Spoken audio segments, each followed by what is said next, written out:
오늘 대접이라는 제목으로 말씀을 나누도록 하겠습니다. 대접. 우리가 하나됨, 한 주를 섬기고 있는 하나의 공동체라는 걸 첫날에 나누었죠. 그래서 세상을 음부의 권세가 우리를 이기지 못하는, 세상을 대항하는 거룩한 공동체로 부르심을 받았다는 것을 살펴보았고요. 그 세상을 이기는 방법들이 우리 믿음인데, 이 공동체의 그 정체성, 한 주를 모시는 우리의 정체성이라는 것이 굉장히 독특하다는 거예요. 뭐냐면 너하고 나하고 경쟁해서 이기는 그런 공동체가 아니라 서로 감사하고 축복하는 공동체, 그 다음에 약속하고 지켜주는 공동체, 그러니까 믿을 수 있는 공동체죠. 그 다음에 이제 진실한 공동체, 가식이 없고 어떤 꼼수가 없고 그냥 순수하게 사랑하고 충성하는 그런 공동체라는 것을 우리가 좀 하나님의 성품으로서 살펴보았습니다. 이러한 성품들이 사실 이제 구현되는, 실현되는 감사와 약속 지키는 거, 그 다음에 진실함이 이게 실현되는 것이 사실은 대접이라고 할 수 있습니다. 대접. 누군가에게 나 자신을 주는 거죠. 우리가 지난주에도 이제 말씀을 통해서 이 부분을 좀 나누었거든요. 나눔이라는 제목으로 우리가 말씀을 나누었지 않습니까?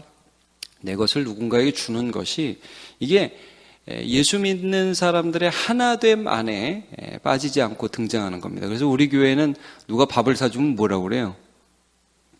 네, 대접 잘 받았습니다. 그거 참 좋은 말씀인 것 같아요. 우리 선우 목사님이 역시 탁월하시다, 그런 생각이 제가 많이 듭니다.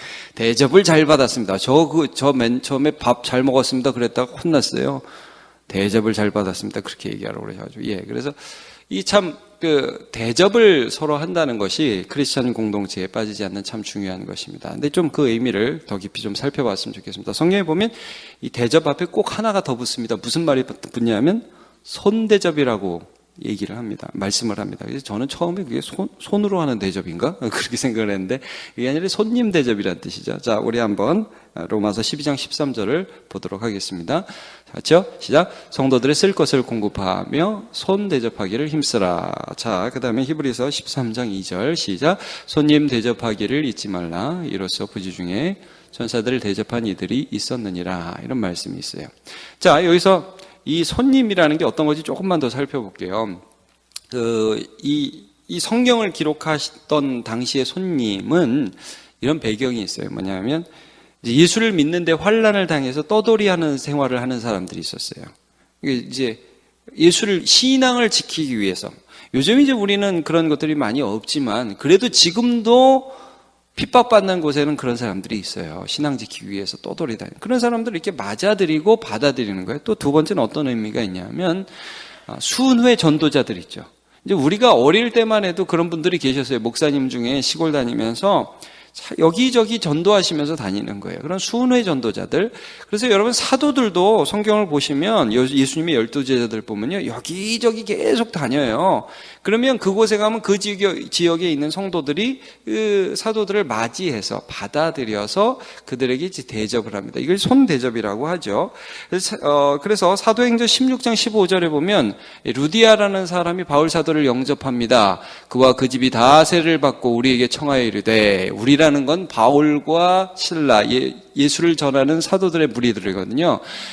만일 나를 주 믿는 자로 알거든 내 집에 들어와 유하라 하고 강권하여 머물게 하니라. 그리고 요한 3서에 보면 요한 사도도 어떤 말씀을 하냐면 디오드레베라는 사람에 대해서 이런 얘기를 해요. 그가 악한 말로 우리를 비방하고도 오히려 부족하여 형제를 맞아들이지도 아니하고 맞아들이고자 하는 자를 금하여 교회에서 내쫓는다. 그러니까 성경적으로 대접이라는 의미는 우리가 하나라는 표시예요. 당신이 믿는 예수 나도 믿고, 그리고 나도 그 예수를 사랑합니다. 당신을 받아들이는 게 곧 예수를 받아들이는 것입니다. 영접, 그래요. 영접. 내 안으로 당신을 들여보냅니다. 우리 집에 오세요. 내 거 별거 아니지만 내가 먹는 거 같이 먹읍시다. 이게 이제 대접이고 영접입니다. 그래서 여러분, 예수님도 우리를 대접하셨죠. 아멘 하시기 바랍니다. 네. 근데 뭘로 대접하셨냐면, 여러분, 우리 마지막 만찬 기억나십니까? 예수님께서 성찬식을 맨 처음 하실 때 십자가 달려 돌아가시기 전에 포도주 쫙 나누면서 뭐라고 했어요? 이것은 너희를 위하여 흘리는 내 피, 곧 언약의 피다. 이렇게 말씀을 하죠. 그리고 또 우리 떡을 쭉 돌리면서 이거는 너희를 위하여 주는 내 몸, 곧 언약이다, 약속이다, 내 몸이다. 내가 너에게 이걸 준다, 내 것을 준다 이러죠.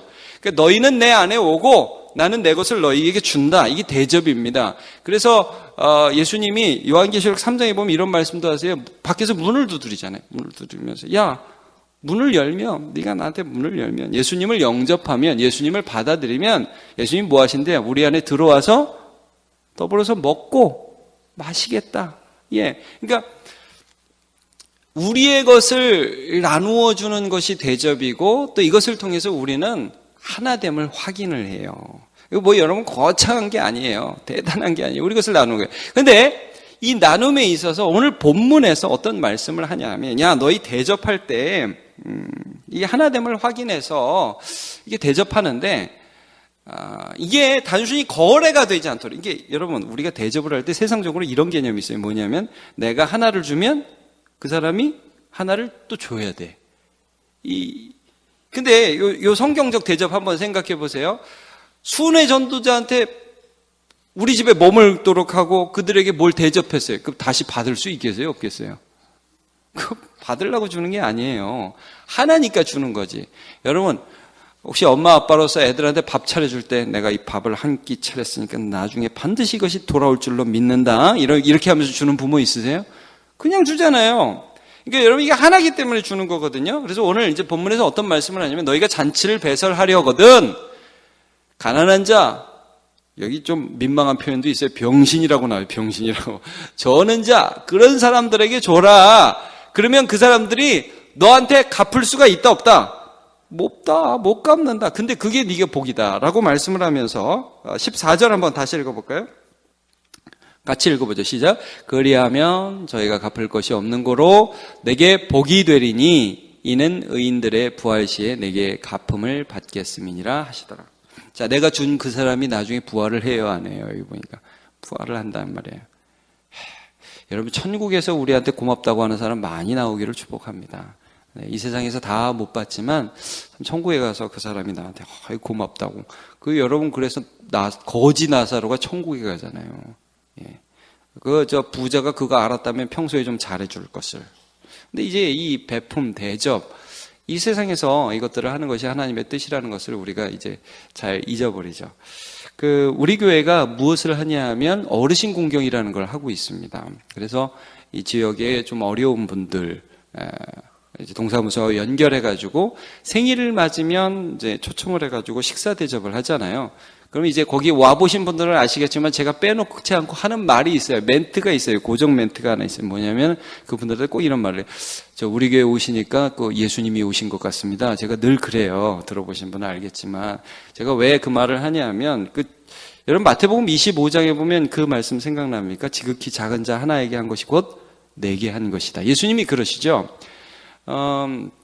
그분들이 이렇게 오시는데 너무 소중한 분들이라는 거예요. 거기 뭐라고 마태복음 25장에 나오냐 하면 예수님이 마지막 재림하실 때 양과 염소를 나누죠. 이렇게 좌우로 나누면서 이런 말씀을 해서 한 편을 향해서 이런 말씀을 해요. 야, 너네 내가 목마를 때 마시게 했고 내가 배고플 때 먹게 했고 그 다음에 똑같이 이렇게 나와요. 나그네 되었을 때 영접했다. 예. 그리고 헐벗을 때 입을 거 줬고, 그 다음에 내가 감옥에 갇혔을 때에 찾아와서 돌아봐 주었다. 제가 언제 그랬습니까? 그러니까 지극히 작은 자 하나에게 한 것이 곧 내게 한 것이다. 예, 이 대접이라는 게 대접. 그러니까 여러분 예수님은 오늘도 우리에게 대단한 걸 대접하라고 하는 게 아니라는 걸 말씀드렸죠. 그냥 있는 거. 여러분 그냥 한번 찾아봐 주는 거예요. 한번 찾아봐 주는 거고 또 받아들이는 거고 대단한 걸 사서 주는 게 아니라 그냥 같이 있는 거. 물론 그걸 어떻게 주느냐가 참 중요하지만 여러분 그것들이 대접이라는 것을 오늘 말씀해 주고 계세요. 제가 이제 대접에 대한 말씀을 준비하는데 어제 한참 준비하는데 손님이 2분 오셨어요. 제 방에 이제 밖에서 저를 보고 인사를 하고 나 모르냐고 막 손을 흔들더라고요. 초등학교 5학년 여자애가 갑자기 저를 찾아왔어요. 심선희 전사님을 찾아왔다 없어서 제 방에 문이 열려 있으니까 와가지고 손을 흔들고 아는 체를 하더라고요. 그래서 들어오라고.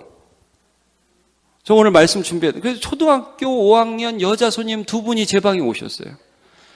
오셔가지고 제가 대접할 게 있어야죠. 먹을 걸 달래는 거예요. 그래서 그래 드시라고 냉장고에서 이제 배즙이 있어가지고 그걸 꺼내서 대접을 해드렸더니 또 하나 달라고 해서 또 하나 드렸어요.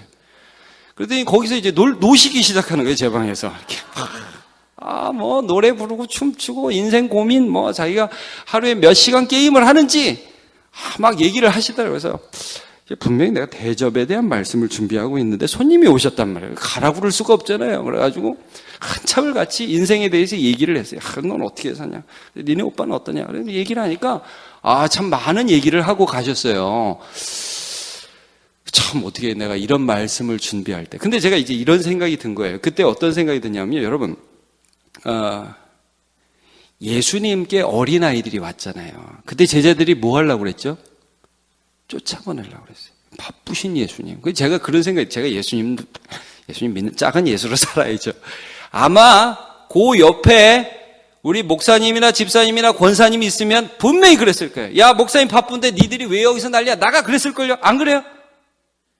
100% 그랬을걸요? 근데 그때 마침 사무실에 사람 별로 없고 그 녀석들이 그때 마침 전도사님도 안 계시고 그래서 완전히 무혈입성한 거예요. 제 방에. 그렇게 막 올 때가 아닌데 막 온 거예요. 와가지고 노시고 너무 편하게 노시고 그 다음에 저랑 같이 나갔어요. 나가면서 이제 제 방에 있는 나중에 과자도 몇 개 가지고 가셨어요. 근데 저는 이제 그런 생각이 들었어요. 나중에라도 애들이 오면 제가 정말 시간이 없으면 진짜 대접이라도 하나 해서 보내야겠다. 근데 그때 대접할 때 여러분 이런 거 있죠. 기분이라는 게 있잖아요. 어떤 기분이 있냐면 내가 정말 소중하다는 기분으로 대접해서 보내는 것과 귀찮으니까 이거 먹고 떨어져 하고 다르죠.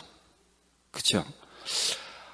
이게 너무 제가 실수하기 좋다는 거를 제가 어제 좀 깨달았어요. 이 말씀 딱 준비하면서 여러분 우리는 이런 메시지를 많이 줍니다. 사실 어떤 메시지면 주면서도 대접하면서도 어떤 메시지를 줄 수 있냐면 야 이거나 먹어 이런 메시지를 줄 수 있다. 그게 아니라 기독교적 대접, 예수 그리스도를 믿는 사람의 대접이라는 건 뭐냐면 너와 내가 하나라는 메시지를 주는 거예요. 그러니까 단순히 도와준다는 것이 아니라 너는 작은 예수다라는 메시지를 주는 거죠. 여러분 가정에서도 그러시기를 바라요. 남편을 향해서 당신이 제가 어제도 같이 말씀 나누었죠. 주로 대접하라고. 또 남편은 주님의 사랑으로 사랑하라고. 이게 이제 대접에서 구체화되는 것입니다. 이 대접의 중요성에 대해서 이게 얼마나 중요한 메시지를 줄 수 있느냐. 그러니까 똑같은 거를 줘도 그것을 주면서 어떤 메시지를 줄 수 있느냐. 그 사람의 인생을 어떻게 바꿀 수 있느냐에 대한 좋은 소설이 뭐냐면 빅토르 위고의 혹시 들어보시죠? 레미제라블.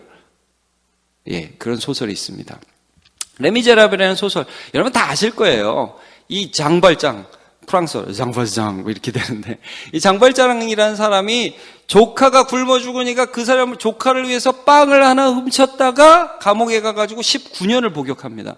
나왔는데 전과자라고 아무도 그 사람을 대접해 주지 않아요. 영접해 주질 않아요. 받아주질 않아요. 이 사람이 너무너무 힘들어 하다가 여기저기를 전전긍긍하는데 프랑스가 그 당시에 이제 그 천주교 사회니까 누굽니까? 이름이 미리엘 신부. 미리엘 신부라는 그 신부가 있는 성당에 가죠. 그러니까 이 미리엘 신부가 그 사람을 영접해줘요. 그게 이제 소설에 나와요.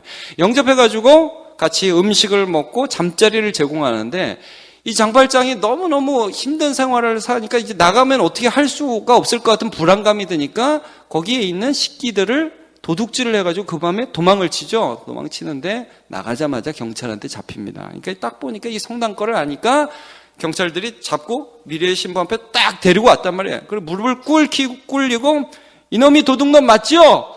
미리엘이 뭐라고 그럽니까? 형제요. 내 친구요.